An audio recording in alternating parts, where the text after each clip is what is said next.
Mga kapuso, naging bagyo na yung low pressure area sa loob ng Philippine Area of Responsibility at tinawag na Bagyong Ramil. Base sa 11 AM bulletin ng Pag-asa, nakataas ang signal number 1 sa eastern at southern portions ng Quezon. Kasama ang Polillo Islands, Camarines Norte, Camarines Sur, Catanduanes, Albay, Sorsogon, Burias Island at Ticao Island. Posible pa ito madagdagan sa mga susunod na oras. Huling nakita ang sentro ng Bagyong Ramil, 760 kilometers silangan ng Birac, Catanduanes.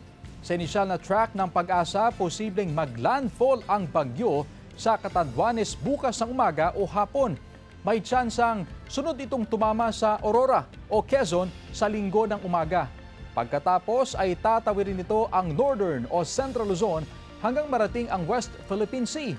Posible itong lumabas ng PAR sa Lunes. Maglalabas ng bagong bulletin ng Pag-asa anumang oras, kaya patuloy na umantabay sa updates. Trough o buntot ng Bagyong Ramil, easterlies, northeasterly wind flow at localized thunderstorms ang magdadala ng ulan sa ilang bahagi ng bansa. At base sa datos ng Metro Weather, may tsansa ng kalat-kalat na ulan sa northern at central Luzon. May malalakas sa ulan sa ilang lugar lalo na kapag may thunderstorms. Posible ang ulan sa iba pang bahagi ng bansa.